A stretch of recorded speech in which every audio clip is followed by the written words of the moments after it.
morning, all of you.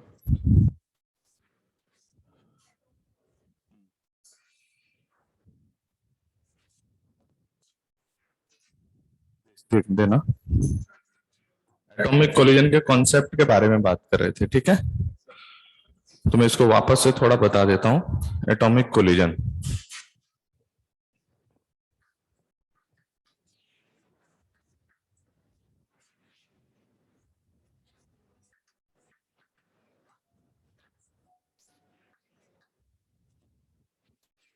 सभी को मेरी वॉइस आ रही है?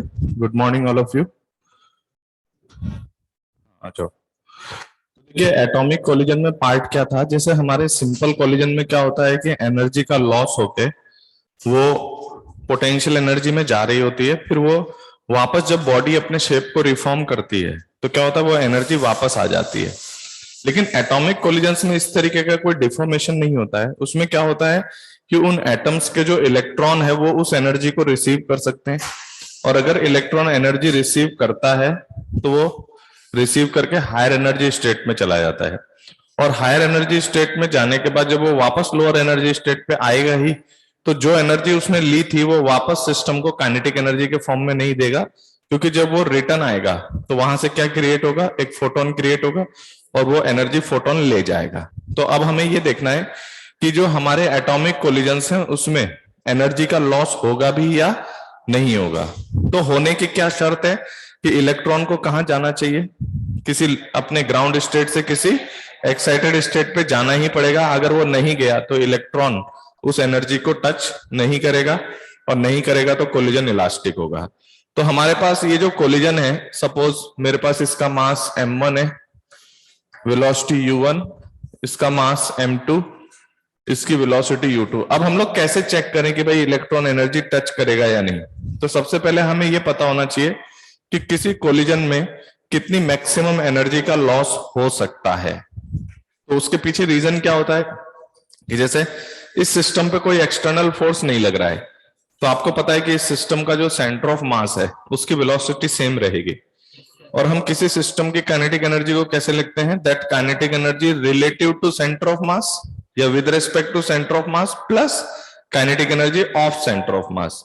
तो किसी भी सिस्टम की जब आप काइनेटिक एनर्जी लिखते हैं तो आप कहते हैं कि उसके सेंटर ऑफ मास के फ्रेम में कितनी एनर्जी है प्लस उसके सेंटर ऑफ मास की कितनी एनर्जी है, इससे लिखते हैं। और हमें यहाँ पे दिख रहा है कि अगर इस कोलिजन में आपका VCM 0 नहीं है तो आपका VCM कांस्टेंट रहेगा, क्योंकि मोमेंटम कंजर्वेशन का मतलब ही यही होता है कि उसके सेंटर ऑफ मास की वेलोसिटी सेम है सिस्टम के। तो हम ये चेक करेंगे कि सबसे पहली बात मैक्सिमम लॉस हो कितना सकता है। तो मैक्सिमम लॉस कितना हो सकता है, तो वो कब तक होता है, जब तक इनकी वेलोसिटी बराबर ना हो जाए। तो इसकी वेलोसिटी v और इसकी वेलोसिटी, तो जब तक इनके लाइन ऑफ कोलिजन के अलोंग वेलोसिटी बराबर नहीं होती तब तक यहां से यहां तक कंटिन्यूअसली एनर्जी का लॉस होता है। उसके बाद यहां से बॉडी वापस रिफॉर्म करती है और फाइनल इवेंट ऑफ कोलिजन आता है हमारे पास। तो हमें यहां पर चेक करना है कि हमारा कोलिजन किस तरीके का होगा, ठीक है। तो अगर हम हमारी काइनेटिक एनर्जी के लॉस की बात करें तो इस इवेंट से लेके इस मोमेंट तक जितनी भी काइनेटिक एनर्जी का लॉस है वही मैक्सिमम लॉस हो सकता है।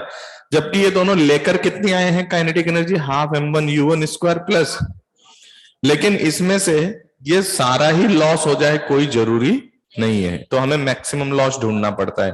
तो मैक्सिमम लॉस ढूंढने के लिए आप क्या क्या कर सकते हो, पहले मैं सिंपल स्टेप बता देता हूं कि जैसे यहां से लेके यहां तक, तो ये वो कंडीशन है जहां तक मैक्स लॉस होता है।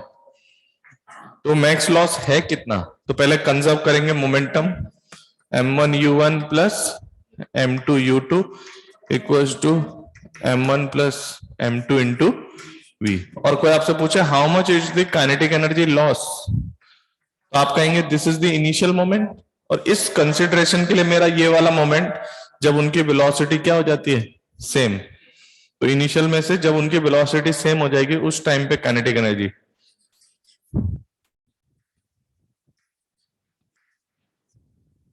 तो जिस समय पर ये वेलोसिटी सेम हो जाएगी उस समय तक जितनी काइनेटिक एनर्जी का लॉस होगा वही मैक्सिमम लॉस है। यहां पर अगर आप बहुत वाइड रेंज में निकालना चाहो तो इनिशियल काइनेटिक एनर्जी कितनी थी, half m1 u1 square plus half m2 u2 square minus of half m1 plus m2 into V square. ये इतना बड़ा सॉल्व करना पड़ेगा। लेकिन पता है ये जो जो हमारा काइनेटिक एनर्जी का मैक्स लॉस है ना, इसको मैं ये पूरा सॉल्व करने पे आप इस v को उठा के यहां रख दो, इस v को यहां रख दो, और पूरा सॉल्व करेंगे तो बहुत सिंपल सा फॉर्मूला आएगा, half m1 plus m2 into you relative का स्क्वायर। ये आ जाएगा हमारे पास। तो हाफ म्यू वी रिलेटिव लिख दो, कोई बात नहीं। तो एक्चुअली सिचुएशन पता है क्या है, with respect to centre of mass यहां जितनी काइनेटिक एनर्जी है वो ही यहां तक जाते जाते खत्म हो गई है, क्योंकि यहां पर आप देखो दोनों की वेलोसिटी सेम है, तो यहां वीसीएम भी वी होगा। तो सेंटर ऑफ मास के रिस्पेक्ट में देखोगे तो दोनों की वेलोसिटी जीरो आएगी। तो इसका मतलब इस सिस्टम में सेंटर ऑफ मास के फ्रेम में जितनी काइनेटिक एनर्जी हो सकती है उसी का एट मैक्स लॉस हो सकता है।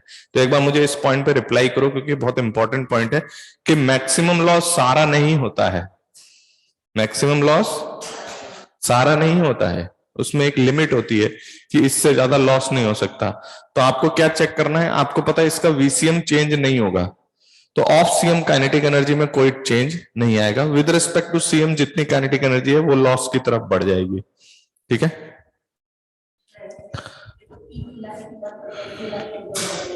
नहीं ये तो सब हम हमेशा ही कैलकुलेशन करेंगे, हम यहां से पता लगाएंगे कि वो कोलिजन किस तरीके का है। अब मुझे बताइए, मेरे पास मैक्सिमम लॉस का अमाउंट है और मुझे पता है उस लॉस से इलेक्ट्रॉन कुछ एनर्जी लेता है कि नहीं लेता है। तो अगर हम ये कहें कि हमारे पास जो काइनेटिक एनर्जी का मैक्स लॉस है हमारे एटम के E2 माइनस E1 से छोटा है, यानी आपका इलेक्ट्रॉन वन में है और काइनेटिक एनर्जी का मैक्सिमम लॉस किससे छोटा है, E2 माइनस E1। तो मतलब आप क्या कहना चाह रहे हो कि मेरे पास जो मैक्सिमम लॉस है वो भी कम है, कि इलेक्ट्रॉन को 2 पे भी नहीं भेज सकते आप। तो क्या इलेक्ट्रॉन गया अपनी एनर्जी स्टेट से, नहीं गया, यानी वो जाएगा नहीं तो एनर्जी का परमानेंट लॉस करेगा नहीं। समझ में आई बात। तो इस सिचुएशन में हम कहेंगे collision will be elastic, collision will be elastic. की मैंने लिखवा दिया था, थोड़ा रिपीट कर रहा हूं क्योंकि ये सबसे इंपॉर्टेंट चीज है, क्वेश्चन तो इसी से सॉल्व होगा। और अगर हम कहें कि kinetic energy max loss either greater than और equal to E2 minus E1, तो क्या होगा, तो ये कंफर्म हो गया कि इलेक्ट्रॉन एनर्जी ले सकता है, लेगा ही इसका कंफर्मेशन नहीं है आपके पास, लेकिन इसका कंफर्मेशन है कि इलेक्ट्रॉन एनर्जी ले सकता है। 1 से 2 में भी जा सकता है, 1 से 3 में भी जा सकता है, क्योंकि ये वैल्यू E2 माइनस E1 से ज्यादा है। अब वो कितनी ज्यादा है, कि 1 से 3 के बराबर है, कि 1 से 5 के बराबर है, कितनी ज्यादा है, लेकिन इलेक्ट्रॉन के अब एनर्जी रिसीव करने की पॉसिबिलिटी बन गई है। तो अगर उसने पूरा पूरा ले लिया तब तो परफेक्टली इनइलास्टिक बोलेंगे, कुछ लिया कुछ नहीं लिया तो क्या बोलेंगे, इनइलास्टिक। और मान लो ऐसा होने के बावजूद भी अगर इलेक्ट्रॉन एनर्जी ना ले तो फिर कोलिजन इलास्टिक हो जाएगा। तो हम लोग यहां पे क्या लिखेंगे, in elastic collision, in elastic collision may be found. May be क्यों लिखा मैंने, क्योंकि मुझे पता है कि इलेक्ट्रॉन ने लिया या नहीं लिया उसकी गारंटी तो रिएक्शन मतलब कोलिजन होने के बाद ही पता चलेगा। तो हम कह रहे हैं हो सकता है इन इलास्टिक हो जाए, इलास्टिक भी हो सकता है, लेकिन इस केस में इन इलास्टिक की कोई पॉसिबिलिटी नहीं है, क्योंकि E2 माइनस E1 से छोटा है, तो 100% इलेक्ट्रॉन उस एनर्जी को रिसीव नहीं करेगा। ओके, तो एक बार नोट कर लीजिए भैया, पहले कैमरा इधर कर दीजिए उस तरफ, फिर उधर से यहां तक। हालांकि ये नोट किया हुआ है, पहले नोट करा दिया था क्या मैंने, फिर भी नोट कर लो फटाफट, अगर नहीं किया है किसी ने तो नोट कर लीजिए।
तो एक क्वेश्चन लिखिए, a hydrogen atom is at rest. A hydrogen atom is at rest.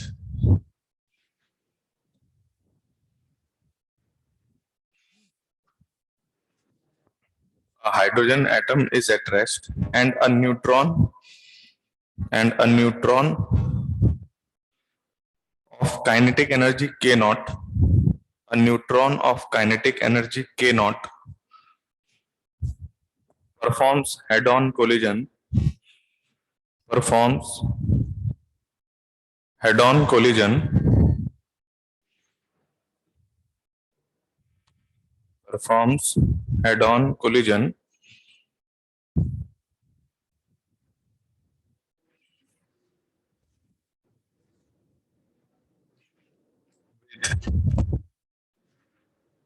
hydrogen atom.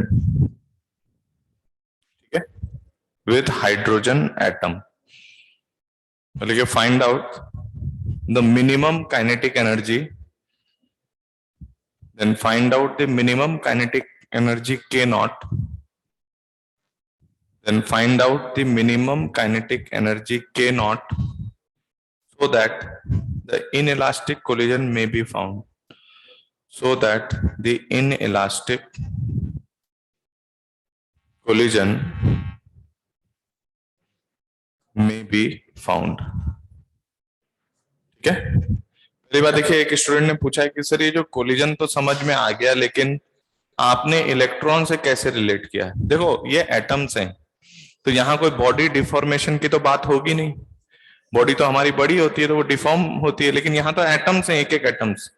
तो वो एनर्जी जो आती है, वो कोलिजन में जो एनर्जी का लॉस हो सकता है, वो लॉस्ट अमाउंट उन्हीं एटम्स के इलेक्ट्रॉन को मिल जाता है। तो अगर उन्हीं इलेक्ट्रॉन्स को मिल जाता है तो वो इलेक्ट्रॉन जंप मार सकते हैं, और इलेक्ट्रॉन अगर एक बार जंप मारेगा ना, तो फिर कंफर्म है कि वो एनर्जी फोटोन को देगा।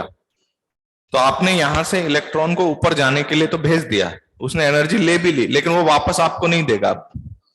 वो क्या करेगा? उसको फोटोन के फॉर्म में निकाल देगा। तो फोटोन के फॉर्म में निकालने का मतलब ये हुआ कि जो एनर्जी है उसका लॉस हो रहा है, और एनर्जी का लॉस हुआ तो इनइलास्टिक कोलिजन होगा, और कोई लॉस नहीं हुआ तो इलास्टिक। तो हमने कोई लॉस नहीं होने की कंडीशन को लिखा हुआ है। बात समझ गए? तो इस क्वेश्चन में क्या हो रहा है कि एक हाइड्रोजन रेस्ट पर है और एक न्यूट्रॉन टकरा रहा है। ये एटॉमिक कोलिजन है या नहीं? एटम्स टकरा रहे हैं, मतलब न्यूट्रॉन तो एक पार्टिकल है आपका और हाइड्रोजन एक एटम है। तो यहां पर जो लॉसेस होंगे वो देखने होंगे कि हाइड्रोजन का इलेक्ट्रॉन उस लॉस को रिसीव करता है कि नहीं करता है। तो सबसे पहले किसी भी कोलिजन की एक मैक्स लॉस वैल्यू होती है, जैसा कि यहाँ न्यूट्रॉन कितनी एनर्जी लेकर आया है? के नॉट। ठीक है, लेकिन देखना इसकी मैक्सिमम लॉस कितना हो सकता है, वो कितना है। तो मुझे पता है कि मेरा जो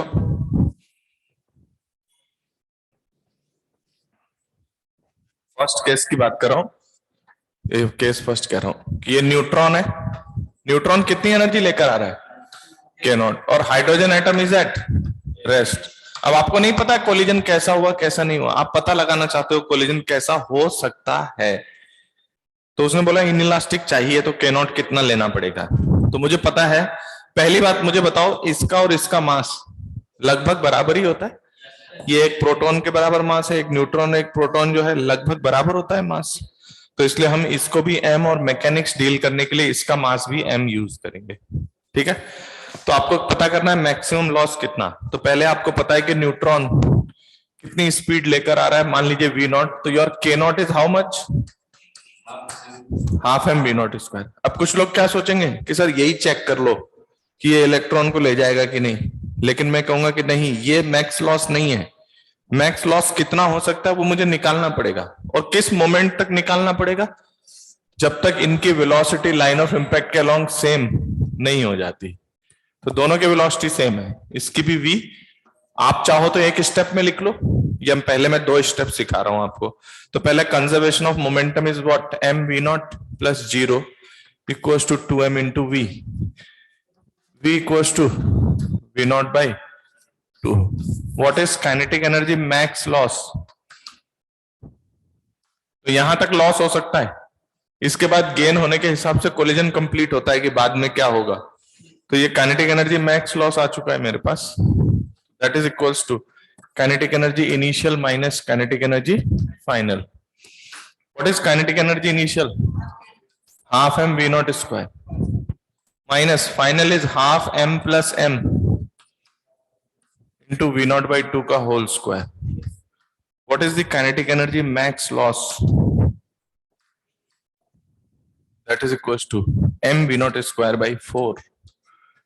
इंटरेस्टिंग है. मतलब न्यूट्रॉन की जितनी एनर्जी है हाइड्रोजन के पास तो है नहीं, तो ये अपनी एनर्जी की सारी इस कोलिजन में पूरा k नॉट लॉस हो ही नहीं सकता, क्योंकि VCM मस्ट बी सेम, और VCM सेम रखने के लिए with respect to centre of mass kinetic energy loss हो सकती है, लेकिन of centre of mass kinetic energy loss नहीं हो सकती. तो ये कितना है आपके पास? क्या ये k नॉट बाई 2 आ गया? तो देखो एक बार मुझे रिप्लाई चाहिए. क्या आपको ये बात समझ में आ रही है कि इस सिस्टम का मैक्सिमम लॉस जो है वो k नॉट बाई 2 तक ही हो सकता है, k नॉट पूरा पूरा लॉस नहीं हो सकता. सभी लोग रिप्लाई करें एक बार, ये इंपॉर्टेंट चीज है. अगर आपने यहां गलती नहीं की तो फिर कहीं गलती नहीं होगी. गलती का पॉइंट यही है. ओके, अच्छा इसको डायरेक्ट निकाल दूं. इधर देखो, इसको डायरेक्ट अगर आप बोलते तो मैं क्या बोलता? इसकी इनिशियली सी फ्रेम में जितनी काइनेटिक एनर्जी है वही लॉस हो सकती है मैक्सिमम. म्यू कितना बताइए? दोनों का मास बराबर है क्या? तो m1 m2 upon m1 plus m2 into what is v relative? v not. तो देखिए ये m by 2 लिखा हुआ है, m by 2 into half m by 4 m v naught square by 4. This is the max loss. Now you can write it as it is k naught by 2. तो मैं ये कहना चाह रहा हूं, मान लीजिए ये आपका न्यूट्रॉन 100 इलेक्ट्रॉन वोल्ट लेकर आ रहा है, तो मैक्सिमम लॉस 50 का ही हो सकता है. 50 को तो आप किसी कीमत पे नहीं उड़ा सकते इस क्वेश्चन के अकॉर्डिंग. बात समझ में आई क्या? चलिए अब मैं इसमें आगे की बात करता हूं कि भाई एटॉमिक कोलिजन तो करा दिया हमने, पता भी चल गया कितना लॉस हुआ, लेकिन क्वेश्चन की डिमांड क्या है? इनइलास्टिक कोलिजन होना चाहिए. तो मुझे पता है ये लॉस की इतनी कैपेबिलिटी तो हो कि इलेक्ट्रॉन को, हाइड्रोजन के इलेक्ट्रॉन को 1 से 2 में ले जाए, कम से कम 1 से 2 में ले जाए. यस और नो? तो कम से कम 1 से 2 ले जाने का मतलब यह आपका के मैक्स लॉस अगर less than E2 minus E1 है, मतलब k max by 2 कितना है? k max की वैल्यू k नॉट बाई 2. अगर ये लेस देन 10.2 है, हाइड्रोजन के लिए ये कितना होता है? E2 minus E1. तो अगर आपने इस न्यूट्रॉन को काइनेटिक एनर्जी देकर भेजा and that is less than 24 electron volt, only elastic collision. तो क्वेश्चन आपसे क्या चाह रहा है? देखो क्वेश्चन क्या कह रहा है कि इनइलास्टिक कोलिजन हो पाए. तो मैंने कहा भाई अगर ऐसा हो गया तो नहीं हो पाएगा. तो यानी आप क्या कहोगे कि सर k नॉट बाई 2 अगर greater than E2 minus E1 है, तो E1 इक्वल टू भी greater than equal to k naught by 2 is greater than equal to 10.2 and this will give that k naught is greater than equal to 20.4. कम से कम k not 20.4 के बराबर हो या उससे ज्यादा हो, तभी कौन सा कोलिजन फाइंड आउट हो सकता है. तो हम कहेंगे इस कंडीशन में inelastic collision may be found.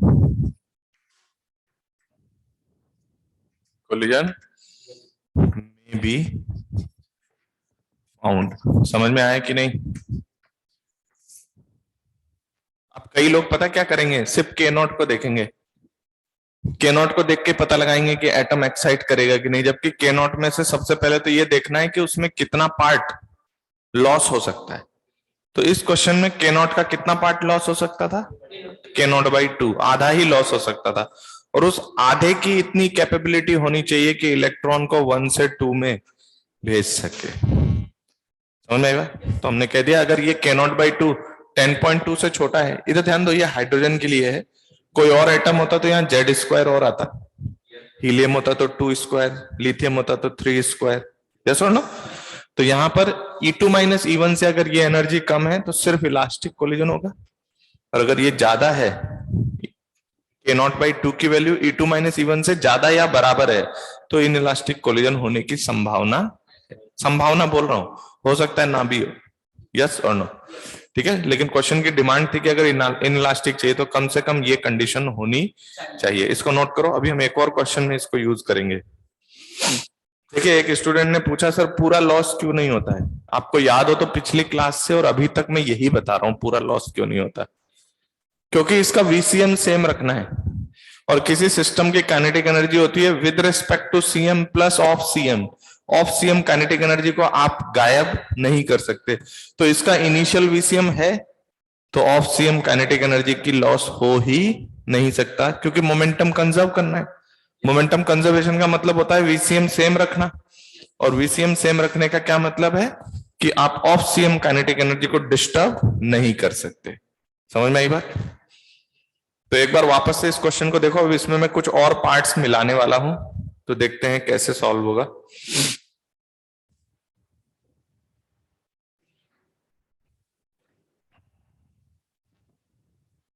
सबको क्लियर है ना ये बात कि ऑफ सीएम काइनेटिक एनर्जी क्यों लॉस नहीं हो सकती? क्योंकि वीसीएम कांस्टेंट है। वीसीएम कांस्टेंट होना ये बताता है कि मोमेंटम कंजर्व है, क्योंकि सिस्टम पर कोई एक्सटर्नल फोर्स एक्ट नहीं कर रहा है। ओके,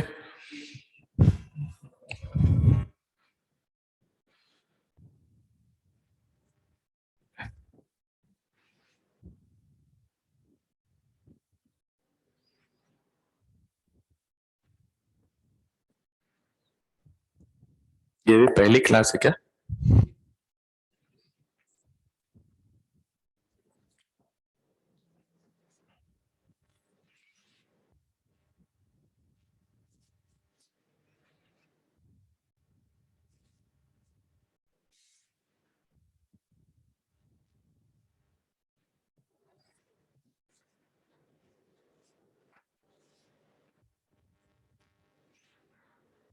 हाइड्रोजन का E2 माइनस, अगर कोई और एटम है तो उसका E2 माइनस इवन चेक किया जाएगा।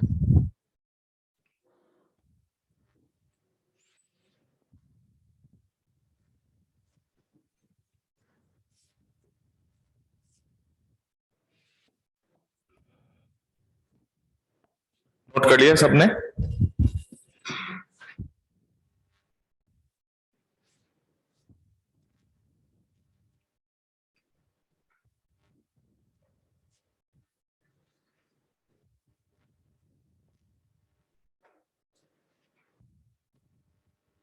हाँ, अभी हम सभी एनर्जीज पे चेक करके बताते हैं। फिलहाल अभी आपको मैंने ये कंडीशन बताया इनइलास्टिक के लिए होना कितना चाहिए। अब मैं आपको अलग अलग एनर्जी दूंगा, तो हम एनालाइज करेंगे कि कब किस टाइम पर किस तरीके का कोलिजन हो सकता है। ठीक है, तो यहां तक सबने नोट कर लिया?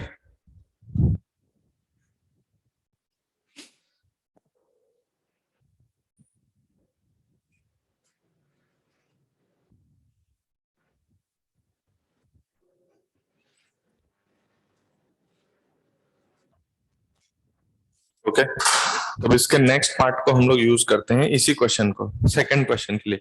लिखो इफ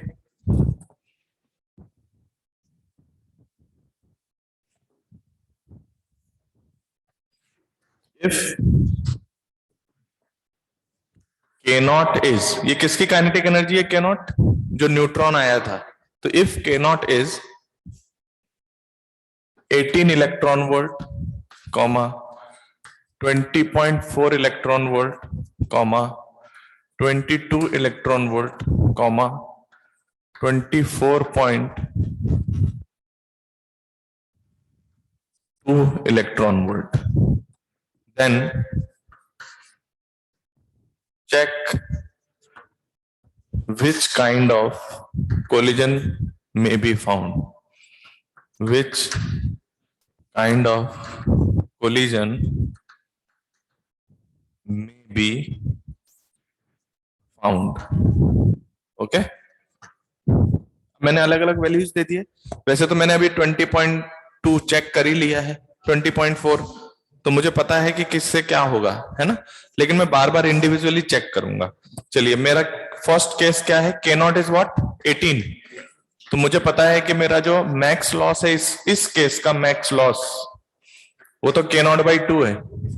के नॉट बाई 2 आएगा मेरा 9 इलेक्ट्रॉन वोल्ट। अब बताओ, इलेक्ट्रॉन आपका हाइड्रोजन n बराबर 1 में है, और कम से कम n बराबर 2 में जाना है। वो गैप कितना है 10.2, लेकिन मैक्सिमम लॉस तो 9 का ही हो सकता है।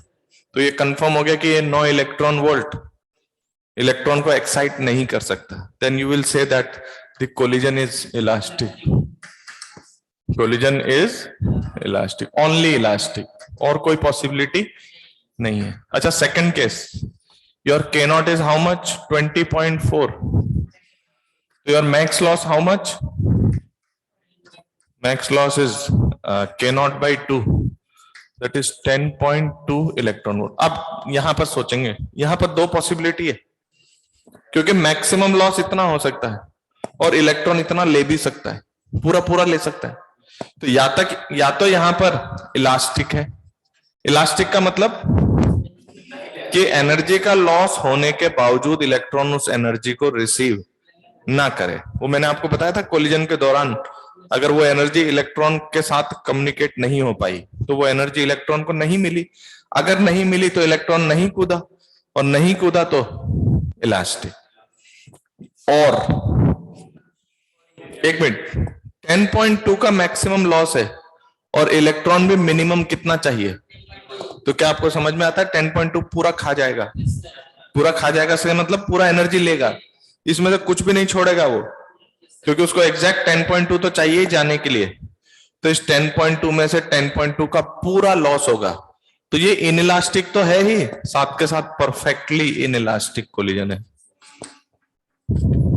कैसा? Perfectly inelastic collision. एक बार मुझे रिप्लाई चाहिए K नॉट इक्वल टू 20.4 का। क्या सभी को यह समझ में आया कि K नॉट अगर 10.2 है K नॉट बाई 2 तो इलास्टिक भी हो सकता है?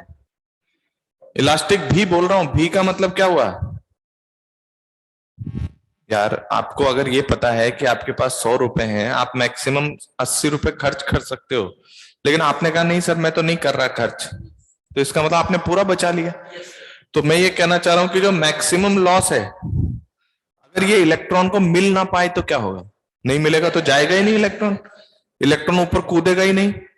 तो नहीं कूदेगा तो फिर इलास्टिक कोलिजन होगा, नहीं कूदेगा तो कोई भी फोटोन एमिट नहीं करेगा, तो वो कोई एनर्जी का लॉस नहीं। अब आप कहोगे कि सर आपको पता कैसे चला? तो मुझे भी नहीं पता चला, मैंने भी यहां 2 केस लिख रखे हैं।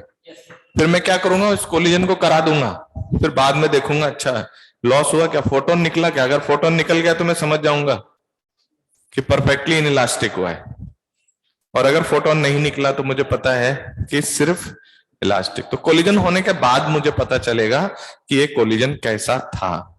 बात समझ गए? अच्छा, इसकी तीसरी वैल्यू चेक करते हैं। K naught is how much 22। अब देखो ये इंटरेस्टिंग होगा। इंटरेस्टिंग तो क्या है, इलास्टिक की पॉसिबिलिटी से तो आप नकार नहीं सकते। थर्ड केस कौन सा है? K naught equals to 22 electron volt. तो how much is the max loss? That is K naught by 2, that is 11 electron volt. अभी जो 11 है ये क्या क्या गड़बड़ी कर सकता है? तो एक तो ये कि लॉस आपके पास इतना है लेकिन इलेक्ट्रॉन ले ही ना तो, नहीं ले ही ना तो इलास्टिक। भाई आपके पास है इतनी अवेलेबिलिटी बट इलेक्ट्रॉन को मिल ही नहीं रही है, तो फिर इलेक्ट्रॉन कूदेगा ही नहीं। इलास्टिक कोलिजन हो सकता है। या फिर कितना है 11, तो क्या इलेक्ट्रॉन पूरा खा सकता है क्या? नहीं, 0.8 बच जाएगा, तो वो 10.2 ले लेगा। याद रखना ये 11 का पूरा पैकेज नहीं है। भैया ये स्क्रीन कैसे बंद हो गई? ठीक है अभी चालू हो गई। तो देखिए इलास्टिक तो हो ही सकता है अगर कोई एनर्जी रिसीव ना करे, अदरवाइज 11 तो पूरा पूरा नहीं ले सकता। तो पहले ये बात ध्यान रखना, ये 11 जो है वो कोई फोटोन एनर्जी नहीं है। 11 एक डिस्ट्रीब्यूटेड अमाउंट है कि 0 से लेके 11 तक लॉस है हमारे पास। तो मुझे पता अगर इसमें से 10.2 इलेक्ट्रॉन को मिल जाए तो इलेक्ट्रॉन जंप मार जाएगा। तो 10.2 लेकर जंप मारेगा तब भी 0.8 छोड़ना पड़ेगा उसको। तो इसलिए हम बोलेंगे दिस कोलिजन इज इनइलास्टिक। कैसा? इनइलास्टिक। परफेक्टली नहीं हो सकता क्योंकि वो पूरा 11 नहीं खा सकता, 0.8 उसको छोड़ना ही पड़ेगा। तो सभी लोग मुझे एक बार चैट बॉक्स में रिप्लाई दें कि यस सर 0.8 उसको छोड़ना ही पड़ेगा। इसका मतलब ये है कि 11 में से 10.2 ले सकता है, 11 का 11 नहीं ले सकता वो, क्योंकि 11 एनर्जी लेकर उसके पास एनर्जी स्टेट अवेलेबल नहीं है कि कहां बैठेगा जाके।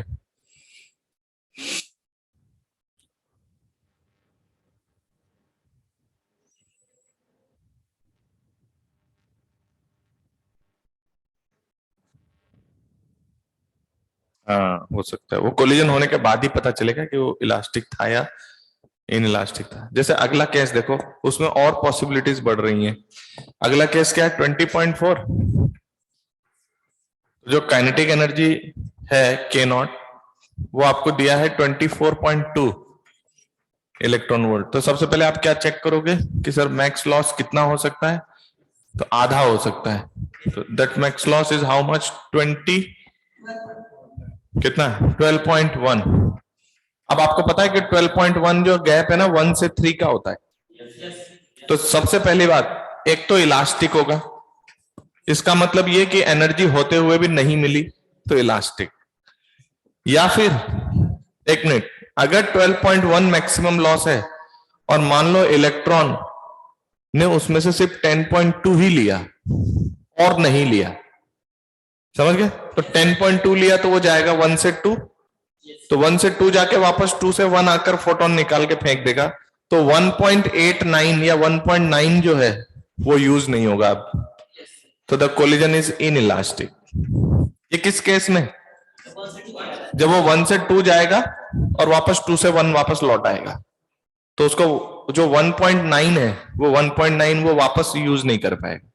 लेकिन ऐसा भी तो हो सकता है कि वो सीधा 1 से 3 जाए, उसको लगातार 12.1 तक एनर्जी मिलती रहे, तो वो 1 से 3 जा सकता है। और 1 से 3 जाएगा, then this answer would be perfectly inelastic. समझ में आई बात? परफेक्टली क्यों, 12.1 का 12.1 पूरा ही ले गया, पूरा ले गया तो फोटोन 12.1 का आ जाएगा, एटम के बाहर निकल जाएगा वो। यस और नो?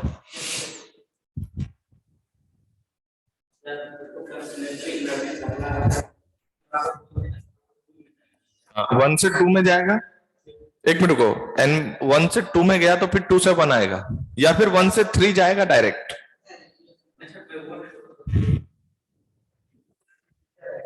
तो फिर 1 से 3 तक लगातार चलता रहेगा, 2 पे रुकेगा नहीं, ब्रेक नहीं मारेगा 2 पे ब्रेक मार दिया तो रिटर्न आएगा। मैंने पिछली क्लास में बताया है, वो स्टेप वाइज ऊपर नहीं चढ़ता है, या तो डायरेक्ट जाता है ऊपर।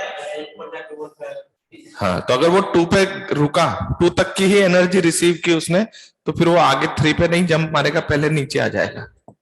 तो यहाँ 3 तरीके की पॉसिबिलिटी है कि इलास्टिक भी हो सकता है, इन इलास्टिक भी हो सकता है, और परफेक्टली इन इलास्टिक भी हो सकता है।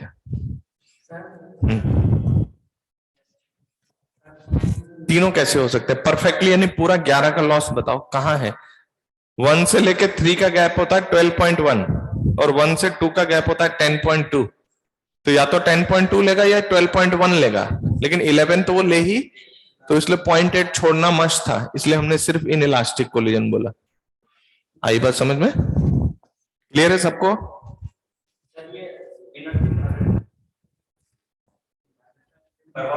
नहीं, बर्बाद नहीं होगा फोटोन की एनर्जी।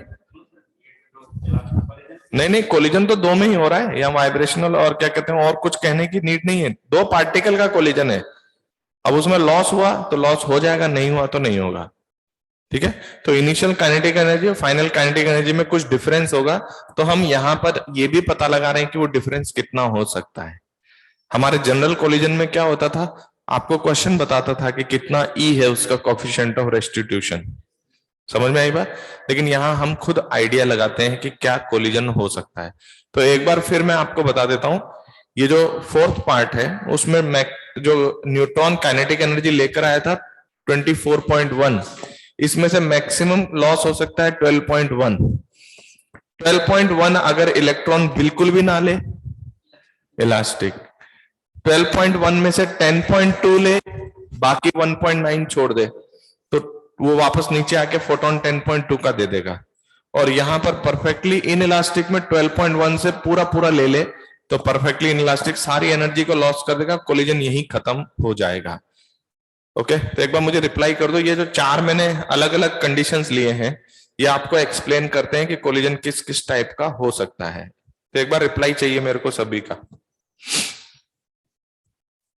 ठीक है। अच्छा, ये लॉस के हिसाब से कैलकुलेशन कैसे होगी मैं बताता हूं आपको किसी एक केस में, ठीक है, कि कौन कौन सी केस बन सकते थे, तो हम उस क्वेश्चन को सॉल्व कैसे करते, क्योंकि कोलिजन में क्या पूछा जा सकता है। वैसे तो मैं आपको बता दूं ज्यादातर यही पूछा जाता है कि कोलिजन किस कैटेगरी का है, किस टाइप का है, लेकिन अगर आपसे फाइनल काइनेटिक एनर्जीज पे डिस्कशन कर ले कोई, तो आप कैसे सॉल्व करेंगे, ठीक है। तो मैं ये मिटा दूं।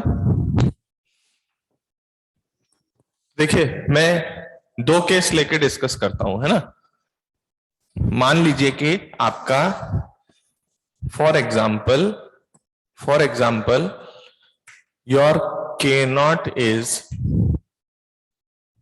22 इलेक्ट्रॉन वोल्ट। तो इसमें दो केस है ना, दो केस है। एक तो कौन सा, या तो 10.2 लेगा या फिर नहीं लेगा। तो यहां दो केस बने, तो हम कोलिजन कराते हैं। तो पहला केस क्या है कि कोलिजन इज इलास्टिक। पता है कैसे सॉल्व करोगे, कोई दिक्कत नहीं है, इलास्टिक कोलिजन है। तो न्यूट्रॉन का मास भी m, हाइड्रोजन का मास भी m, ये रेस्ट पर है, और ये K नॉट काइनेटिक एनर्जी से आ रहा है, मतलब V नॉट वेलोसिटी से आ रहा है।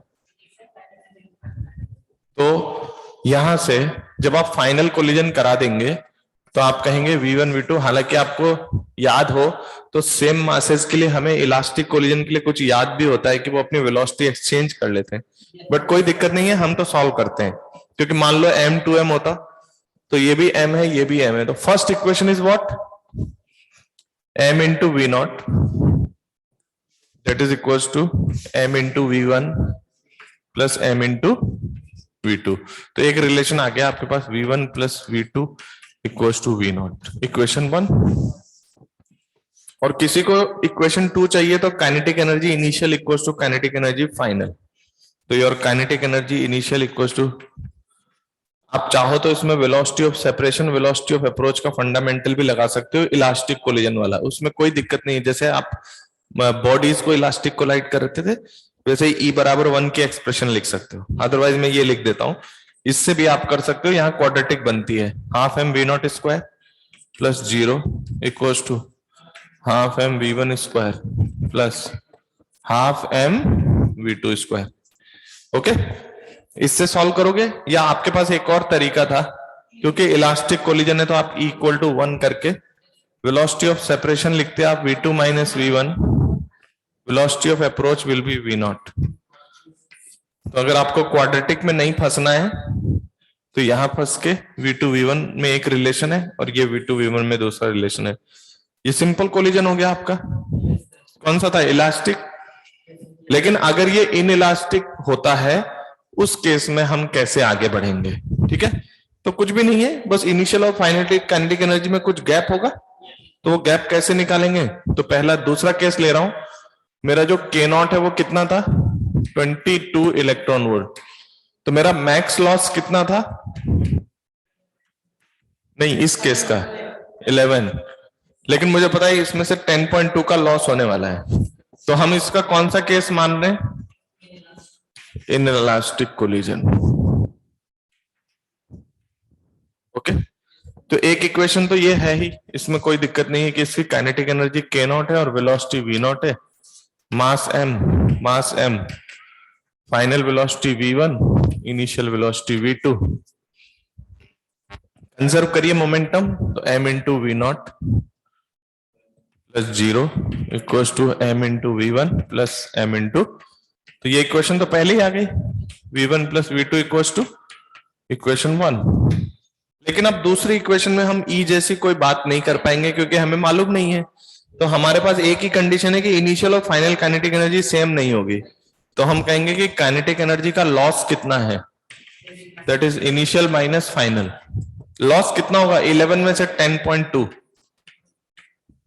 This is what 10.2, that is equal to half m V naught square minus of half M v1 square. हालांकि ये क्वेश्चन अब क्वाड्रेटिक बन गया है तो बहुत लेंदी हो जाएगा, बट अगर कोई आपके पीछे पड़ ही जाए कि नहीं भाई निकाल के बताओ, तो you have these two equations, one is for conservation of momentum and other one is how much energy has been lost.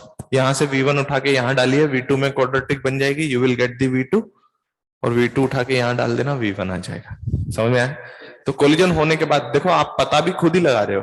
अब क्वेश्चन आपसे कैसे कहेगा, क्वेश्चन कहता है कि if the collision is inelastic then find out their velocities. तो फिर आपको यहां से आके करना है। और अगर क्वेश्चन ने कहा कि इस कोलिजन में फाइनल वेलोसिटीज बताइए, तो आप क्वेश्चन को 2 बार सॉल्व करेंगे। एक बार कहोगे कि sir it may be elastic, it may be, तो it may be elastic and it may be inelastic. Note करिए फटाफट। Left side then right side.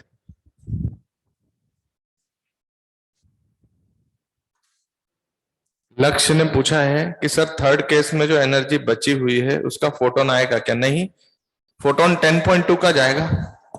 बाकी पॉइंटेड इधर देखो, यहां दिया हुआ है मैंने, इनिशियल और फाइनल में गैपिंग कर दी है 10.2 का। मैंने पूरा 11 का लॉस कराया नहीं, कितना लॉस कराया? 10.2 का। वो एनर्जी वापस काइनेटिक एनर्जी में आ चुकी है जो आप 0.8 देख रहे हैं।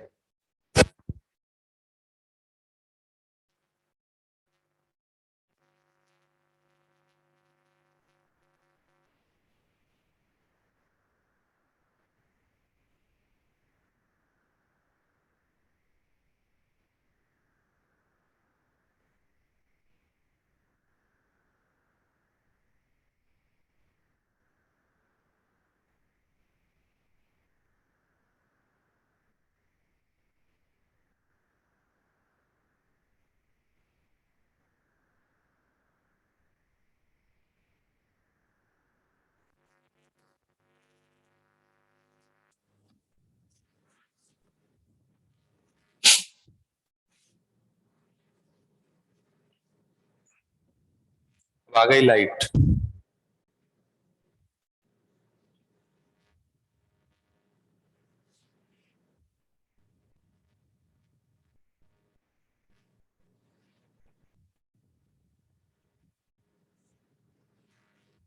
कोई चाहे कि इस केस में ये इक्वेशन लगा लें तो फिर उसको थोड़ा दिक्कत आएगी, ठीक है? तो उसको ऐसे ही करना पड़ेगा, काइनेटिक एनर्जी को क्वाड्रेटिक बना बना के। तो आपको ये वैल्यू गिवन है, वी नॉट कितना है? Half M V naught square equal to K naught. ये half M V naught square equal to K naught का मतलब वी नॉट पता है आपको, वी नॉट पता है, यहाँ वी नॉट पता है, v1 v2 अननोन है। Solve this.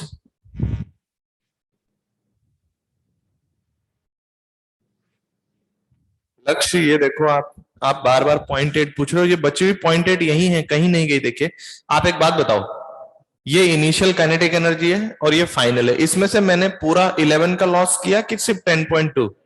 तो 0.8 इन दोनों के पास, इनके पास है, इस डिफरेंस में 0.8 इन्हीं के पास है सिस्टम में, सिस्टम से नहीं गया है वो। तभी तो मैं लॉस कितना दिखा रहा हूं, 10.2 दिखा रहा हूं। तो 0.8 है इनके पास, वापस वापस दे दिया मैंने। तभी तो initial minus final kinetic energy को मैं क्या लिख रहा हूं, 10.2। अगर मैं 11 लिखता हूं तो मैं गायब कर रहा हूं पूरा, लेकिन मैं कहां गायब कर रहा हूं पूरा? मैं सिर्फ उसमें से 10.2 गायब कर रहा हूं। Okay,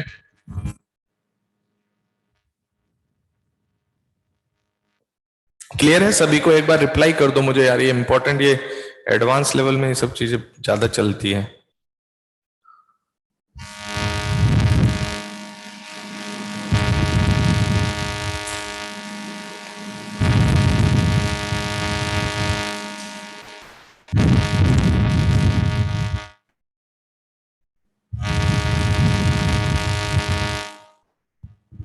very good.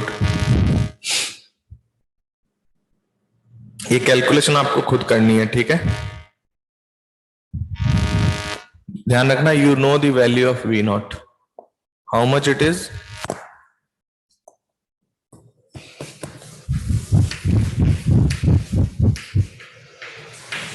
ये के नॉट है आपके पास, यहां से वी नॉट आपको पता है, वी नॉट रख दीजिए, V1 V2 आ जाएंगे।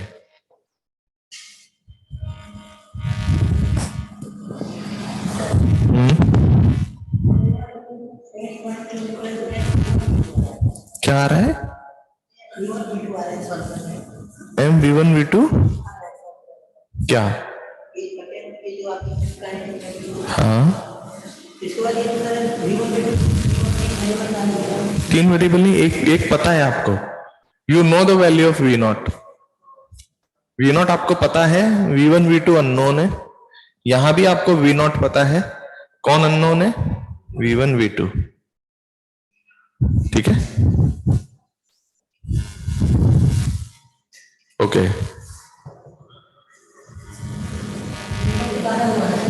ये साउंड प्रॉब्लम क्या बता रहे हैं?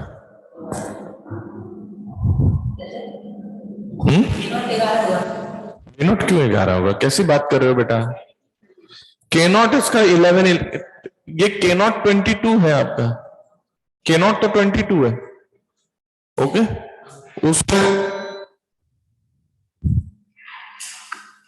के नॉट 22 है तो वी नॉट कितना? √2 के नॉट बाई एम। के नॉट 22 है, वहां से यहां वी नॉट निकाल के रखेंगे। और लॉस में मैंने 10.2 ही किया है क्योंकि मुझे पता है कि के नॉट के करस्पॉन्डिंग आधा लॉस हो सकता है और आधा जो है वो 11 है, वो पूरा नहीं जा सकता। इसमें से 10.2 will be in the loss, okay. हालांकि चिंता मत करो, बहुत कम केसेस होते हैं, लेकिन जो एडवांस में बहुत अच्छे क्वेश्चंस अगर बनाने की कोशिश होगी तो फिर हम आपसे इनकी इनिशियल फाइनल वेलोसिटीज वगैरह पूछ रहे होंगे, ओके।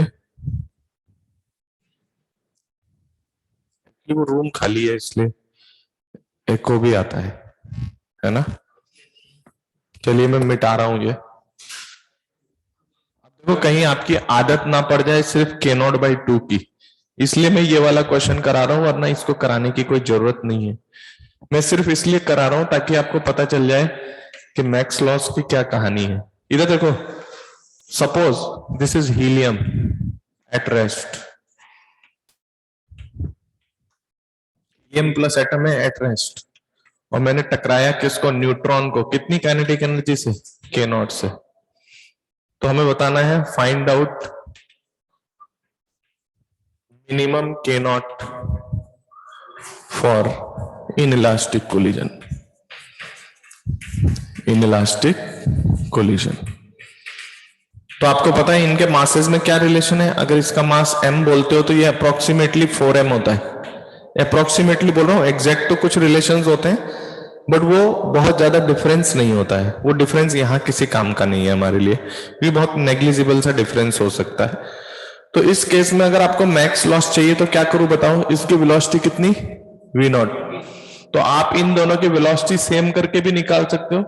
मैं ऐसे निकाल रहा हूं, what is the max loss is half mu v relative square. So what is half and mu is what? m 4m upon 5m. m1 m2 upon m1 plus m2. What is v relative? v naught का whole square. याद रखना ये v naught के corresponding question आपको क्या दे रहा है? Half m v naught square equal to k naught। तो जरा यहां चेक करिए तो कितना आ रहा है? Half of 4m by 5 v naught square. यहां से कोई आपसे पूछ लेना कितना मैक्स लॉस है के नॉट से कंपेयर करके, तो this will be your 4 K naught by 5। This is the max loss. पिछले केस में दोनों का मास बराबर था इसलिए वो के नॉट बाई 2 आ रहा था। अभी आप 4 के नॉट बाई 5। कौन सा कोलिजन चाहिए? इनइलास्टिक। तो आपको पता है कि और max loss must be greater than और equal to E2 minus E1। अब E2 माइनस E1 किसका? हीलियम प्लस का। हीलियम प्लस का E2 माइनस E1, तो फॉर्मूला होता है RHCZ square 1/1 square minus 1/2 square. ये गैप होता है दो के। तो ये एक्चुअल में है कितना गैप? आपको पता है हाइड्रोजन का जितना होता है उसमें Z स्क्वायर मल्टीप्लाई होगा किसी दूसरे के लिए। तो your this is your 4 K naught by 5। Is greater than equal to कितना E2, दिस इज 10.2 इंटू 4 और यहां से सॉल्व कर लीजिए आप तो K naught must be greater than equal to 51 51 ही है क्या 51 इलेक्ट्रॉन वोल्ट मतलब अगर आने वाले न्यूट्रॉन की काइनेटिक एनर्जी 51 हो तो फिर उसमें से ये वाला यूज किया जा सकता है that is how much it is 40.8 समझ गए तो वो के नॉट इतना लेकर आए तो उसमें से maximum loss 4 K naught by 5 का हो सकता है बात समझ में आई कि नहीं तो इसको नोट कर लीजिए 4 इसलिए किया ना बेटा जेड स्क्वायर हीलियम है ना हीलियम का जेड होता है 2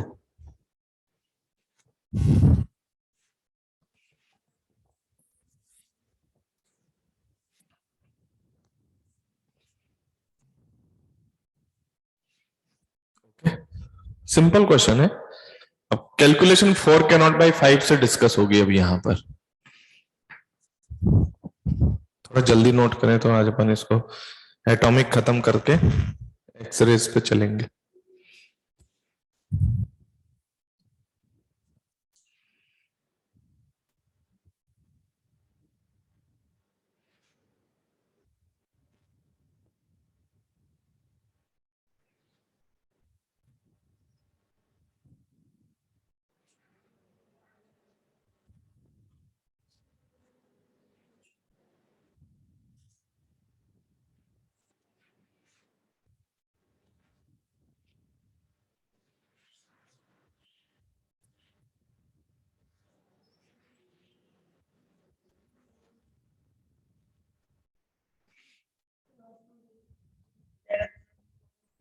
नहीं बेटा half M V naught square है ना उसको के नॉट लिखा है half M V naught square is K naught ठीक है definitely this is your 2/5 M V naught square but M V naught square is what 2 K not तो यहां से यही आएगा तो मैंने half M V naught square को के नॉट लिख दिया ठीक है अब इसमें देखो एक स्पेशल रिमार्क क्या है कि जैसे कभी आपके पास कोई हैवी एटम हो और कोई लाइट पार्टिकल अभी मैंने रिमार्क कुछ नहीं बताया मैं अब बता रहा हूं रिमार्क है ना तो देखिए रिमार्क क्या है कि जैसे कभी कोई हैवी पार्टिकल है और उससे कोई लाइटर पार्टिकल टकरा रहा है लाइटर से मतलब समझना जैसे वहां पर न्यूट्रॉन और हीलियम प्लस में 4 टाइम्स मास का रिलेशन है लेकिन मान लीजिए ये आपका हाइड्रोजन एटम है और मैंने कहा कि ये लीजिए इलेक्ट्रॉन टकराने आ रहा है के नॉट काइनेटिक एनर्जी से ये रेस्ट पर है इलेक्ट्रॉन का मास m देखो इसके रेस्पेक्ट में ये बहुत ज्यादा हैवी है अगर हम इससे इसको कंपेयर करें तो 1836 टाइम्स ज्यादा हैवी है ये यहां पर कंपेरेबल मासेस थे लेकिन अभी ये कंपेरेबल नहीं है तो कोई दिक्कत नहीं है पहले एज अ कॉन्सेप्ट हम इसका मैक्स लॉस निकालते हैं तो के मैक्स लॉस आप क्या लिखेंगे हाफ मास ऑफ इलेक्ट्रॉन इसके मास को मैं कैपिटल एम बोल देता हूं upon small M plus capital M into V naught square एक चीज ध्यान से देखिए आपका कैपिटल एम स्मॉल एम से बहुत बड़ा है तो capital M is very very greater than small M पता है इंटरेस्टिंग चीज क्या है इस कैपिटल एम में से स्मॉल एम को नेग्लेक्ट कर दो तो ये कैपिटल एम इस कैपिटल एम से कट जाएगा and this answer is approximately half M V naught square मतलब वो जो काइनेटिक एनर्जी लाइटर पार्टिकल लेके आ रहा था वो पूरा ही लॉस हो सकता है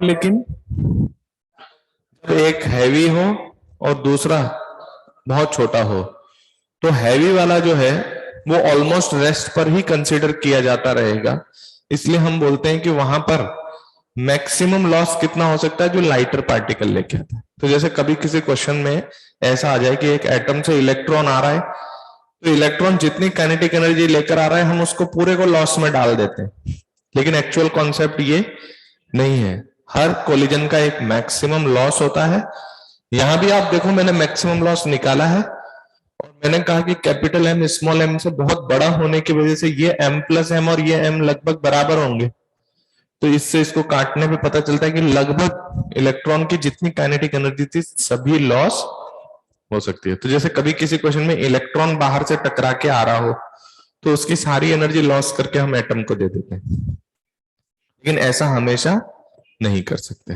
ओके, तो एक बार मुझे रिप्लाई कर दीजिए, ये बहुत लाइटर पार्टिकल के लिए ये बहुत लाइट है, इसके कंपैरिजन में ये बहुत हैवी है। आप देख सकते हो कि हाइड्रोजन एटम इलेक्ट्रॉन से बहुत ज्यादा भारी है, इस वजह से हम ऐसा कर सकते हैं।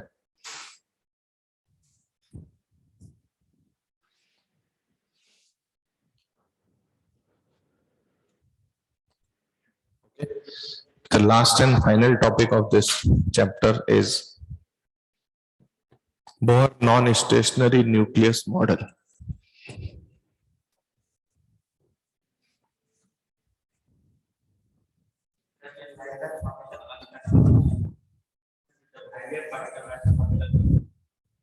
बोलो, उसी का केस है, हर केस में नहीं। अगर हैवी से कोई लाइटर आके टकराता है तो हम लगभग लाइटर की सारी एनर्जी का लॉस मान लेते हैं। अगर हाइड्रोजन आके टकराता ना तो यहाँ किसकी वेलोसिटी आती, उसकी आती, तो यहाँ पर उसके corresponding half M V naught square कुछ आपको दिखाई दे रहा होता, तो आप ये कहोगे कि इसकी एनर्जी में कोई खास लॉस हुआ ही नहीं, इसकी एनर्जी में कोई खास लॉस हुआ ही नहीं। क्यों? क्योंकि आपको याद हो तो मैकेनिक्स में भी जब कोई हैवी बॉडी टकराती है तो हम लोग उसकी वेलोसिटी को चेंज नहीं करते हैं, तो वो इधर से इधर कुछ एनर्जी का इम्पार्टमेंट करेगा, और क्वेश्चन कभी आपसे ऐसे नहीं कहेगा, वरना हमें कुछ लॉस दिखाई नहीं देगा। समझ में आई बात? नेक्स्ट देखिए, Bohr non stationary nucleus model.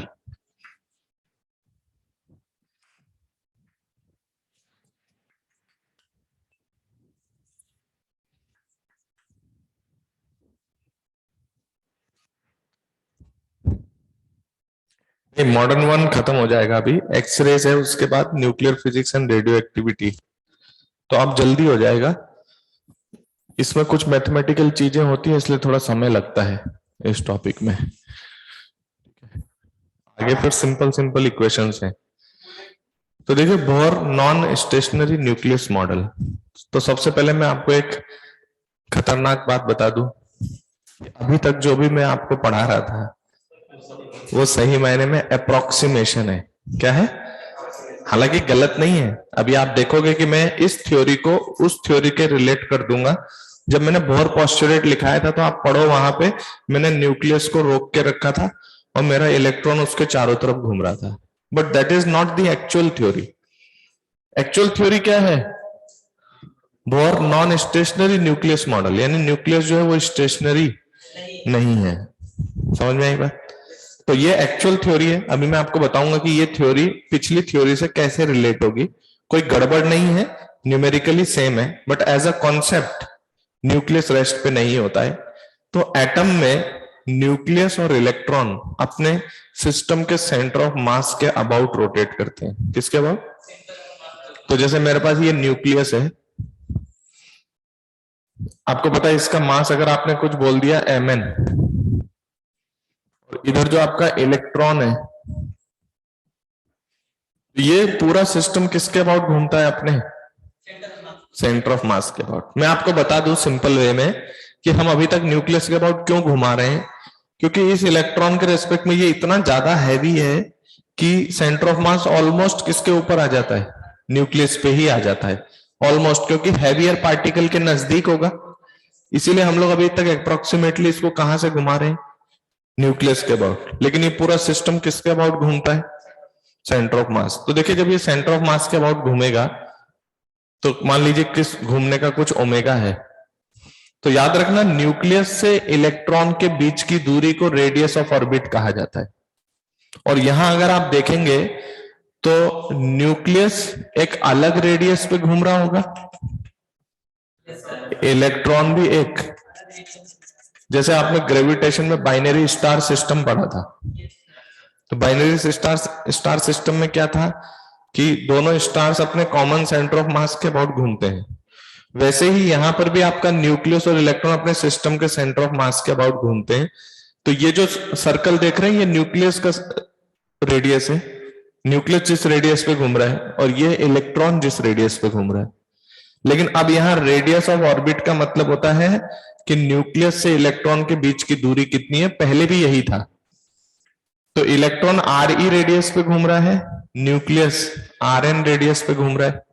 और याद रखिएगा R E plus R N is equal to R, the radius of orbit. मतलब अगर आपसे कोई रेडियस ऑफ ऑर्बिट या रेडियस ऑफ एटम पूछ ले तो आप उसका आंसर आर का दोगे। अगर मैं डायरेक्ट पूछता हूं कि इलेक्ट्रॉन किस रेडियस पे घूम रहा है, तो इलेक्ट्रॉन आर ई रेडियस पे घूम रहा है, न्यूक्लियस आर एन रेडियस पे घूम रहा है, और एटम का रेडियस जो है वो न्यूक्लियस से इलेक्ट्रॉन तक की जो दूरी है वो हमारी क्या है, रेडियस ऑफ एटम। समझ रहे बात? तो आप क्या सेंटर ऑफ मास की थ्योरी से इनको रिलेट कर सकते हो क्या? तो भाई एक रिलेशन है M E R E, M E denotes mass of electron, R E denotes radius of electron, is equal to M N R N. ठीक है, M1 R1 equal to M2 R2 centre of mass से हम लोग लिख सकते हैं for to particle system. तो यहां से आप चाहो तो RE और RN निकाल सकते हो। मैं आपको निकाल के भी बता देता हूं। अगर मैं यहां से RE की वैल्यू RN के टर्म में रखूं तो मेरा RN आता है ME upon ME plus MN to R, और RE आता है MN upon ME plus MN। ये कोई खास बात नहीं है, इन दोनों इक्वेशंस को सॉल्व किया मैंने। RE प्लस RN R के बराबर है और ME RE equals to MN RN। Clear है? अच्छा, इस पूरे सिस्टम में अगर कोई आपसे पूछे वेलोसिटीज के बारे में तो आप कहोगे कि सर ये इलेक्ट्रॉन की वेलोसिटी है VE, इधर जो आपका न्यूक्लियस है उसकी वेलोसिटी है VN, और centre of mass is at rest. तो यानी इस सिस्टम का मोमेंटम 0 होना चाहिए। तो एक रिलेशन आएगा आपके पास MEVE इक्वल्स टू MNVN। कितने लोगों को समझ में आ गया? MEVE ऊपर, MNVN नीचे। अगर इन दोनों का वेक्टर सम 0 हो तो यानी अगर ये मैग्नीट्यूड में बराबर हो तो centre of mass will be at rest. तो MEVE इक्वल्स टू MNVN, है ना? अच्छा, अब मुझे बताओ, इलेक्ट्रॉन तो VE वेलोसिटी से घूम रहा है, लेकिन न्यूक्लियस के रेस्पेक्ट में इलेक्ट्रॉन की वेलोसिटी कितनी है? VE plus VN। देखो, न्यूक्लियस की वेलोसिटी नीचे है, इसकी ऊपर है, तो इसके रेस्पेक्ट में उसकी वेलोसिटी इसको रिवर्स करके जोड़ दे तो your V is VE plus VN। याद रखना, इसको हम लोग बोलेंगे ऑर्बिटल वेलोसिटी। इसको बोलेंगे ऑर्बिटल वेलोसिटी। इलेक्ट्रॉन की अलग वेलोसिटी है, न्यूक्लियस की अलग वेलोसिटी है। न्यूक्लियस के रिस्पेक्ट में जो इलेक्ट्रॉन की वेलोसिटी होगी उसको हम क्या बोलेंगे? Orbital velocity. इतनी बात समझ में आती है? यस और नो? और तीसरी चीज, अगर हम मैकेनिक्स के पार्ट का यूज कर रहे हैं तो अगर हम मैकेनिक्स के पार्ट का यूज कर रहे हैं तो मुझे पता है कि इन दोनों का ओमेगा सेम होगा। तो इन दोनों का ओमेगा सेम होने का मतलब VE upon RE is equal to VN upon RN। अगर मैं इनको ऐड कर दूं तो ये VE plus VN upon RE plus RN, ये किसके बराबर होगा? आपका ओमेगा। ओमेगा जो है VE अपॉन RE के इक्वल होगा, equals to VN upon RN होगा, equals to V by R। मतलब मैं सिंपल वे में कहना चाहता हूं कि यहां से बैठ के जो इलेक्ट्रॉन के लिए ओमेगा आएगा वही ओमेगा न्यूक्लियस के लिए आएगा, और न्यूक्लियस पे बैठ के इलेक्ट्रॉन का जो ओमेगा ढूंढूंगा मैं तो वो कैसे आएगा? VE प्लस VN, और दूरी यहां से यहां तक की R।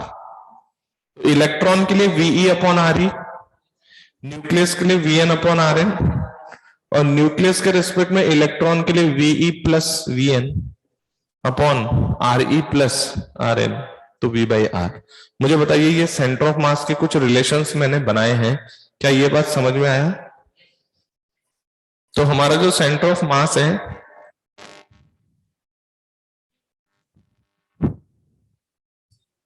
वो जो पूरा सिस्टम है वो अपना सेंटर ऑफ मास के रिस्पेक्ट में घूम रहा है। तो पहले ये आउटकम्स लिखे, फिर मैं आपको बताता हूं कि क्वेश्चन चेंजेस कहां पर होगा। आप इक्वेशंस देख रहे हो कैसे गड़बड़ हो गई? इलेक्ट्रॉन का रेडियस अलग हो गया, न्यूक्लियस का रेडियस अलग हो गया, और न्यूक्लियस से इलेक्ट्रॉन के बीच की दूरी को मैंने रेडियस ऑफ एटम कहा है। उसी तरह से इलेक्ट्रॉन की वेलोसिटी अलग है, न्यूक्लियस की वेलोसिटी कुछ अलग है, लेकिन अब ऑर्बिटल वेलोसिटी किसको बोलेंगे? VE plus VN. मतलब न्यूक्लियस के रेस्पेक्ट में जो इलेक्ट्रॉन की वेलोसिटी होगी उसको हम क्या बोलेंगे? Orbital velocity. मतलब पहले पता है क्या हो रहा था? न्यूक्लियस रुका था। आप न्यूक्लियस के रेस्पेक्ट में बात करें या ग्राउंड फ्रेम में करें एक ही बात है, लेकिन अभी न्यूक्लियस भी मूव हो रहा है।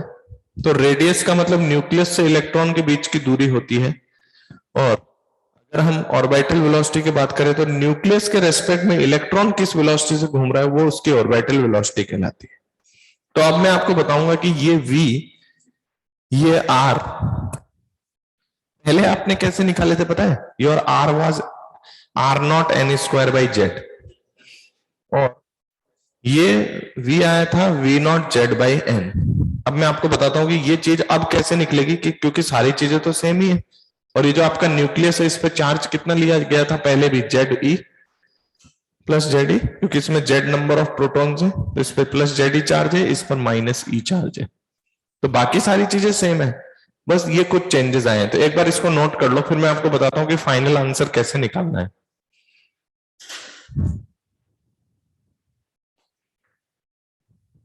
2 मिनट शांति रखो, आपको सब पता चल जाएगा कि अप्रोक्स मॉडल क्यों पढ़ाते हैं। इवन मैंने बता भी दिया है कि न्यूक्लियस इलेक्ट्रॉन से इतना ज्यादा हैवी होता है कि आर एन अप्रोक्सीमेटली 0 आता है, अप्रोक्सीमेटली। इसलिए हमने न्यूक्लियस स्टेशनरी मॉडल पढ़ाया है, उससे कोई फर्क नहीं पड़ेगा आपके क्वेश्चन को। बिल्कुल ये भी बोर का ही है। ये नोट कर लिया सबने?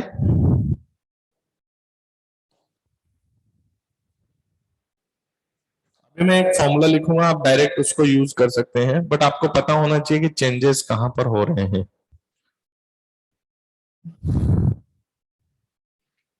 जल्दी नोट करो।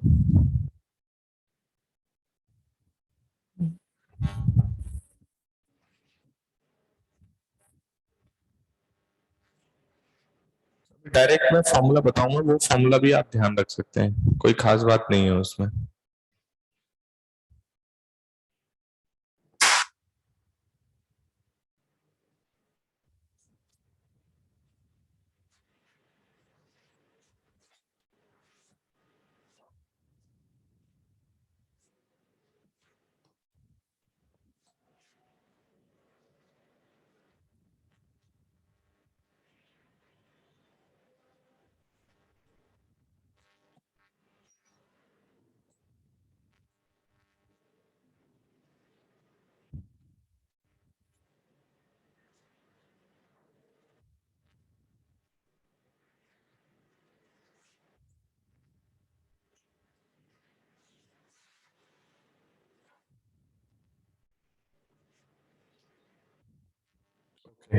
अब देखिए आपके पास जो कंडीशन है, ठीक है, उसमें तो पहले ना मैं आपको बताता हूं आपको डायरेक्ट क्या करना है, फिर अगर किसी को प्रूफ चाहिए तो मैं प्रूफ भी दे दूंगा, ठीक है।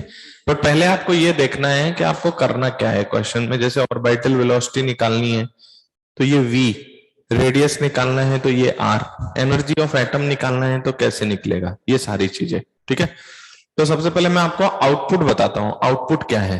ओके भैया कैमरे को थोड़ा इस साइड में ले आइए पूरा, हाँ बस ठीक है। अब मैं पहले आपको बताता हूं आपको करना क्या है।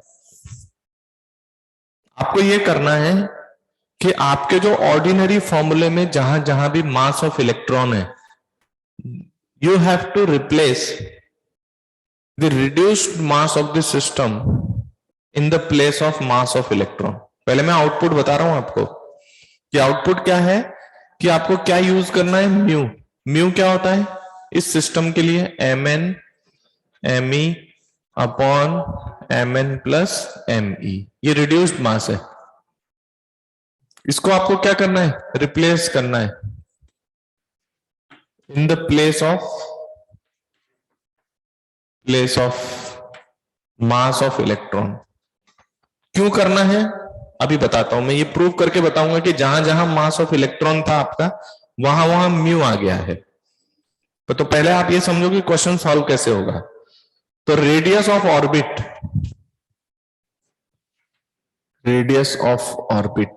पहले ये बताइए कितने लोगों को याद है कि this radius was r0 n² z। Okay, तो मेरा r0 में मास ऑफ इलेक्ट्रॉन डिनोमिनेटर में है कि न्यूमरेटर में? बस इतना बताओ। r0 में मास ऑफ इलेक्ट्रॉन डिनोमिनेटर में है।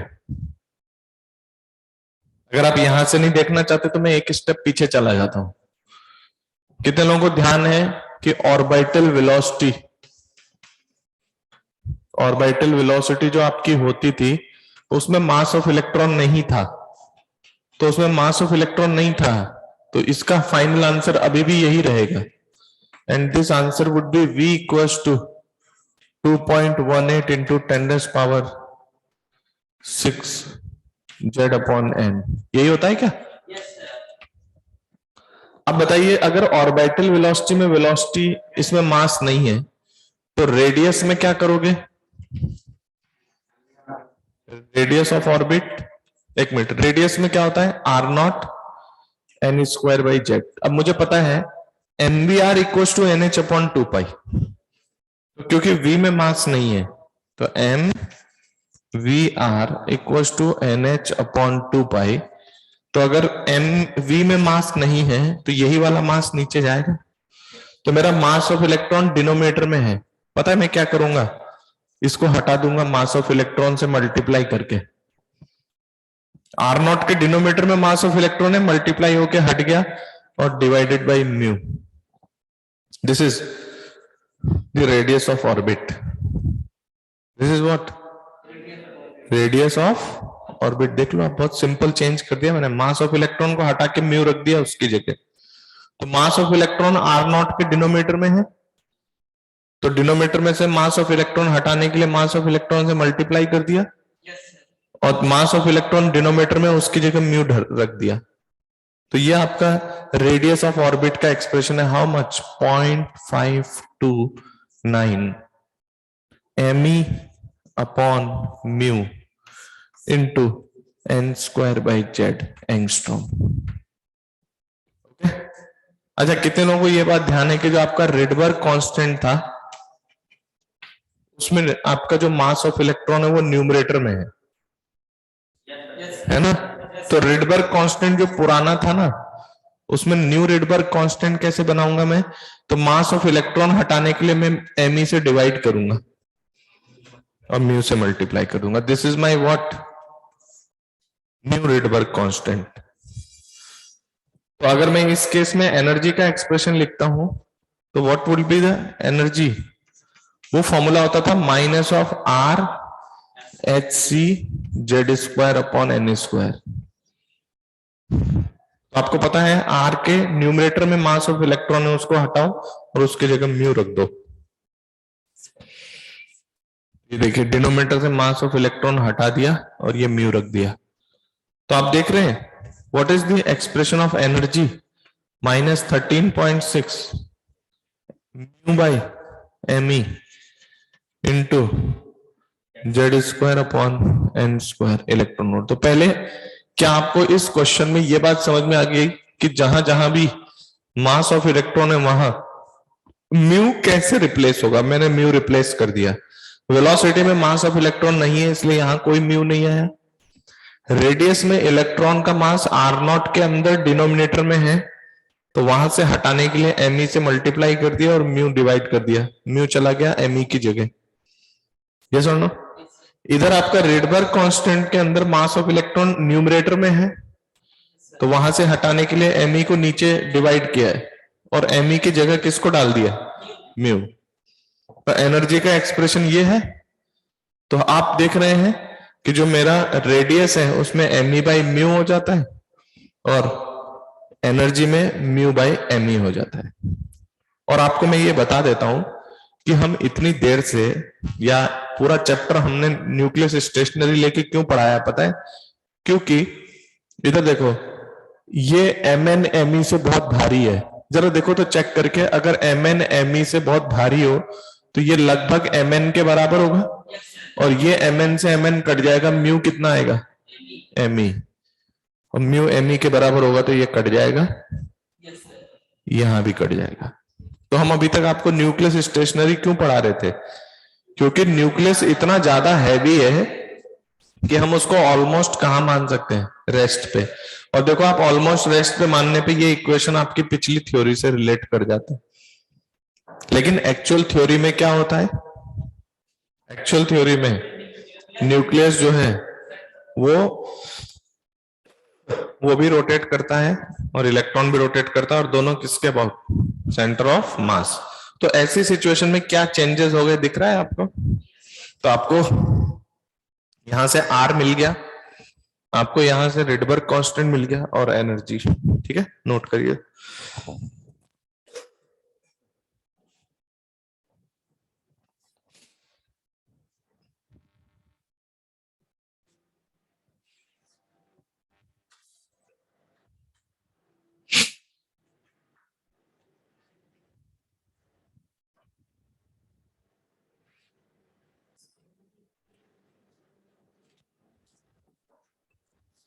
अब आपके मन में होगा कि सर ये म्यू कहां से आया?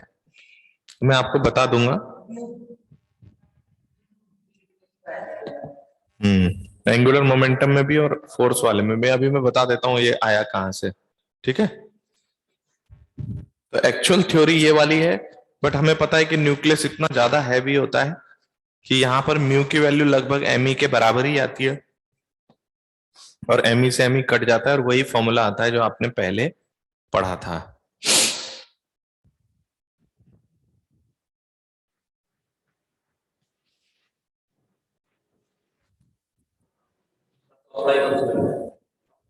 वही करेंगे।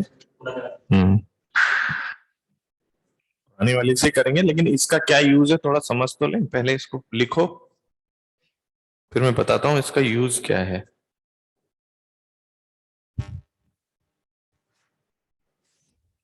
बेटा जेड बाई एन है ना, मैंने गलती से जेड बाई एम लिख दिया, एक बच्चे ने याद दिलाया। ये जेड बाई एन है।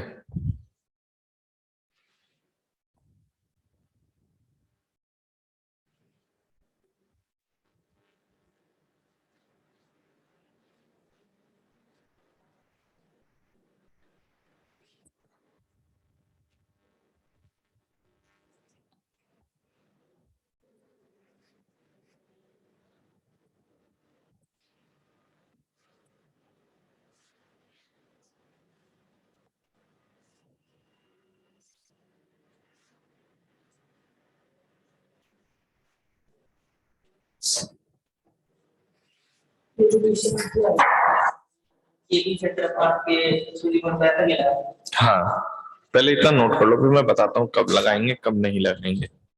पहले बताओ कितने लोगों को ये प्रूफ चाहिए कि ये म्यू आ जाता है एम ई की जगह?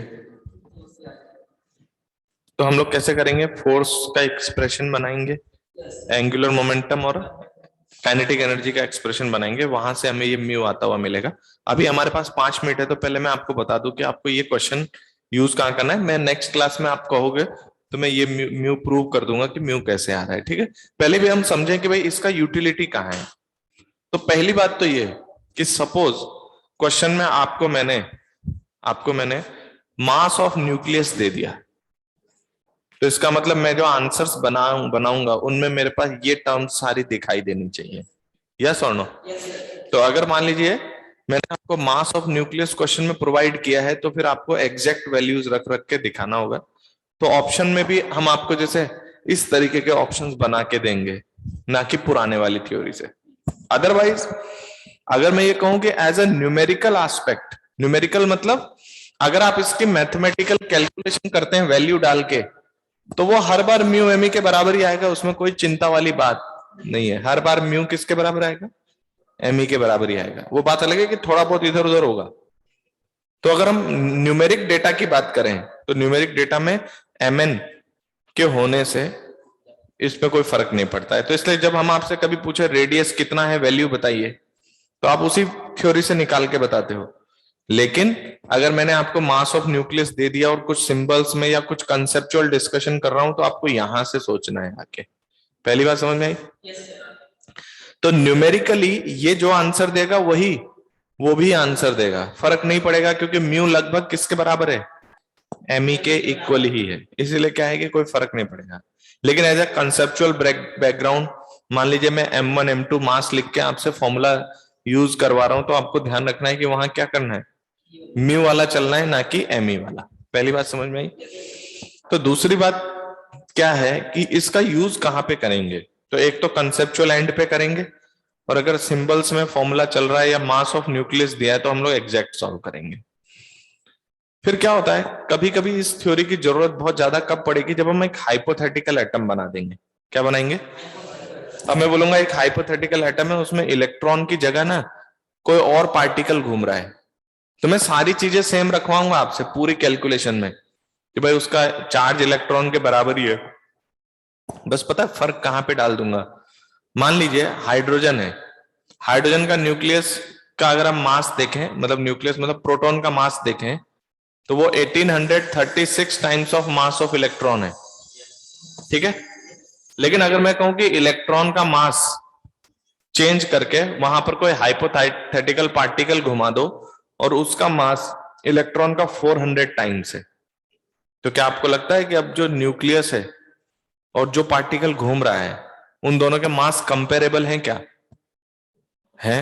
जैसे मान लो हाइड्रोजन का जो प्रोटॉन है उसका मास है 1836 टाइम्स, और मैंने इलेक्ट्रॉन को हटा के एक हाइपोथेटिकल पार्टिकल घुमा दिया जिसका मास है 500 या 400 टाइम्स मास ऑफ इलेक्ट्रॉन, तो इसका ये लगभग 4 टाइम्स है। अब इसका 2 टाइम्स कैसे बेटा? 1800 है ये, 400 है ये, तो लगभग 4 से 5 टाइम्स के बीच का रेशियो आ रहा है। अब 4 से 5 टाइम्स के बीच का रेशियो आ रहा है, तो कंफर्म हो गया कि सिर्फ मास ऑफ इलेक्ट्रॉन वाली थ्योरी से काम नहीं चलेगा, क्योंकि इसको सिस्टम को घुमाना है किसके अबाउट? न्यूक्लियस के अबाउट नहीं घुमाना है, अब सेंटर ऑफ मास के अबाउट घुमाना है, क्योंकि ये दोनों मासेस कंपेरेबल हो गए। तो याद रखना, एक्चुअल थॉट किस थ्योरी की तरफ जाती है? इस थ्योरी की तरफ। This is the actual thought. अगर इसमें आप ये सोच पा रहे हो कि आपका न्यूक्लियस के ऊपर ही सेंटर ऑफ मास शिफ्ट होता जा रहा है, तब तो आप पुरानी थ्योरी से आंसर निकाल सकते हैं। लेकिन मैंने जैसा कि ये कहा कि ये 1800 टाइम्स एमई है सपोज, हालांकि 1836 टाइम्स ऑफ एमई होता है प्रोटॉन का मास, और ये मान लीजिए 500 टाइम्स है, तो लगभग 3 गुना मास है। तो 3 टाइम्स के रिलेशन पे तो सेंटर ऑफ मास न्यूक्लियस के ऊपर नहीं आएगा, कहीं बीच में आएगा। तो उस क्वेश्चन को सॉल्व करने के लिए आपको म्यू निकालना पड़ेगा, और जहां जहां मास ऑफ इलेक्ट्रॉन था वहां रिप्लेस करके उन दोनों का म्यू रखना पड़ेगा लाके। बात समझ गए कि नहीं? तो कोई हाइपोथेटिकल पार्टिकल के लिए यही कैलकुलेशन करवाई जाएगी आपसे, लेकिन वहां पर क्या होगा कि सेंटर ऑफ मास जो है वो न्यूक्लियस पे शिफ्ट नहीं मार रहा होगा, तो फिर आप पुरानी थ्योरी से यूज नहीं कर सकते। ठीक है?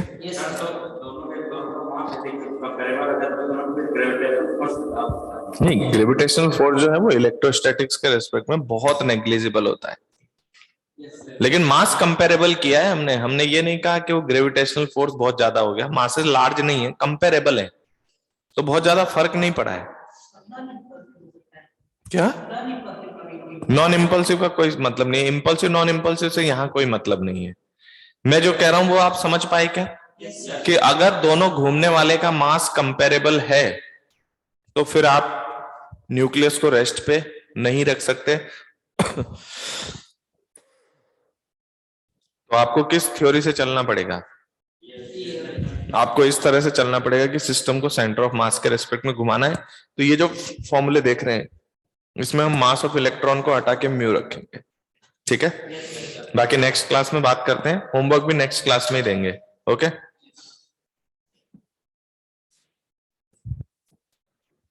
नहीं, मैंने ये बोला है कि जैसे सपोज न्यूक्लियस के मास से घूमने वाले का मास कंपेरेबल हो, तो फिर सेंटर ऑफ मास से घुमाना है। तो जो मैंने 500 टाइम्स का रिलेशन दिया है वो ऐसे दिया है कि जैसे हाइड्रोजन का जो एक प्रोटॉन है उसका मास है 1836 टाइम्स, और इलेक्ट्रॉन को बदल दूं मैं किसी ऐसे पार्टिकल से जिसका मास 500 टाइम्स मास ऑफ इलेक्ट्रॉन है, तो ये 500 टाइम्स है इलेक्ट्रॉन का और ये 1836 टाइम्स है इलेक्ट्रॉन का। तो आपस में देखें तो 3 गुना का फर्क है लगभग।